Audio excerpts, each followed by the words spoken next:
तो इसलिए हमने माइनस को बाहर रखा है, ठीक है। जैसे कि 2 - 3 - 4 is not equals to 2 - 3 - 4, that is equals to 2 - -1।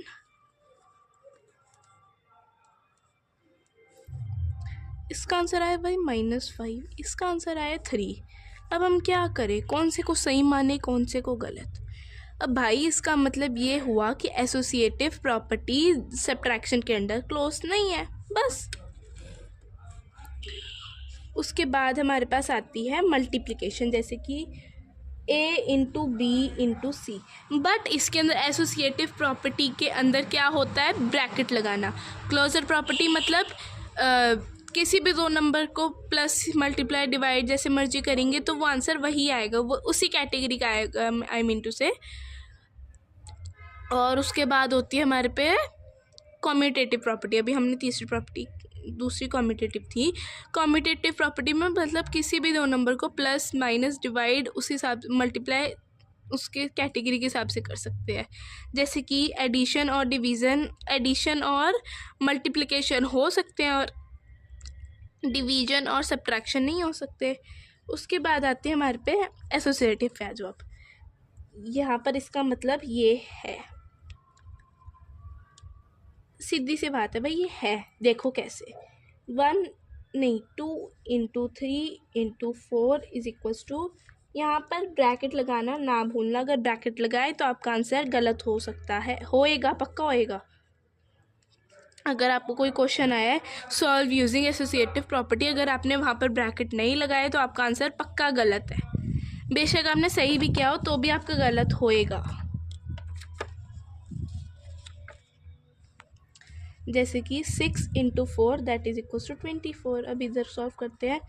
2 × 12 ये भी 24 होता है, बेशक करके देख लो। तो इसका मतलब हुआ मल्टीप्लिकेशन में एसोसिएटिव प्रॉपर्टी क्लोज्ड है। अब आता है last division, A divided by B divided by C, bracket लगाना ना भूलिएगा।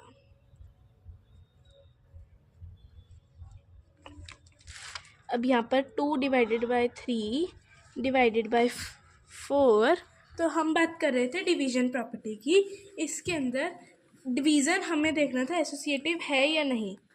अब यहाँ पर हम यही क्वेश्चन यहाँ पर डाल के करेंगे। 2 डिवाइडेड बाय 3 डिवाइडेड बाय 4, ठीक है। अगर हम यहाँ पर करेंगे, अगर हम इसे divided by 4 is equals to, हम यहाँ पर अभी देखेंगे, हमें नहीं पता, वैसे ये आएगा, मेरे को पता है। बट अगर हम देखेंगे 2 डिवाइडेड बाय 3 डिवाइडेड बाय 4, अगर आप देखा जाए हम रेसिप्रोकल करते हैं डिवीज़न को सॉल्व करने के लिए, रेसिप्रोकल, ठीक है। तो 2/3 × 1/4 तो आ गया 1/2, आंसर हुआ 1/6।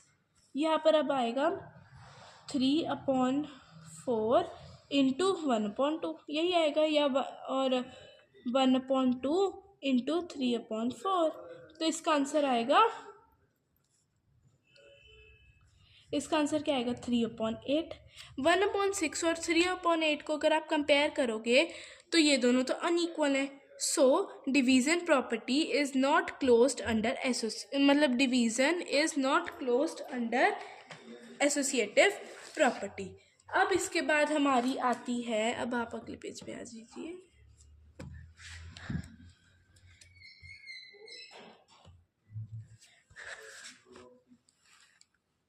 अब इसके बाद हमारी आती है एग्जिस्टेंस ऑफ एडिटिव आइडेंटिटी। मतलब एडिटिव आइडेंटिटी वो आइडेंटिटी होती है कि मतलब एक होती है एडिटिव आइडेंटिटी और एक होती है मल्टीप्लिकेटिव आइडेंटिटी, ठीक है। एडिटिव आइडेंटिटी में क्या होता है कि अगर हम कुछ भी मतलब कोई भी नंबर हम ऐड करें, मतलब कोई भी नंबर नहीं, अगर हम कोई ऐसा नंबर ऐड करें जो कि उसके सम को इक्वल आए, जैसे कि अगर हम a+0 करेंगे तो a+0 करेंगे तो उसका आंसर a ही आना चाहिए। और अगर हम a इंटू 1 करेंगे तो इसका आंसर a आएगा। तो इसका मतलब क्या हुआ, एडिटिव आइडेंटिटी और मल्टीप्लिकेटिव आइडेंटिटी बेसिकली वो चीज़ होती है जिसके अंदर हम ऐड या मल्टीप्लाई करें तो आंसर सेम आना चाहिए। अगर हम देखें तो सब्ट्रैक्टिव आइडेंटिटी तो नहीं होती है,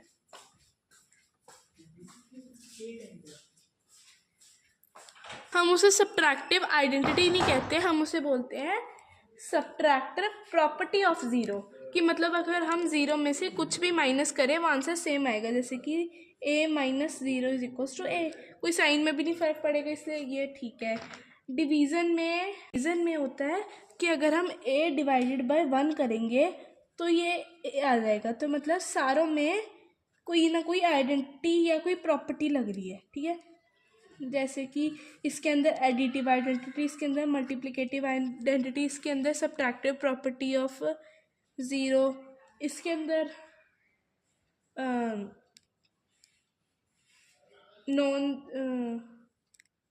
इसके अंदर होते हैं कि मतलब इसके अंदर ज़ीरो का नहीं है, इसके अंदर मल्टीप्लिकेटिव इनवर्स है, इसके अंदर डिवीज़न आइडेंटिटी होएगी आई थिंक।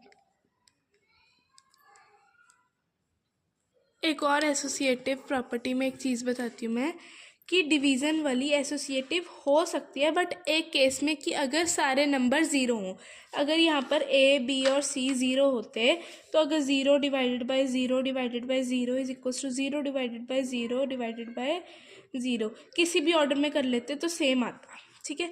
डिवीज़न में तभी संभव है अगर वो ज़ीरो हो तो, ठीक है। अब उसके बाद आती है हमारी मल्टीप्लिकेटिव इन्वर्स और एडिटिव इन्वर्स। एडिटिव इन्वर्स होती है कि जब भी हम किसी दो नंबर्स को कि मतलब सेम ग्रुप के नंबर्स को एक पॉजिटिव और एक नेगेटिव को प्लस या माइनस करते हैं तो उसका आंसर 0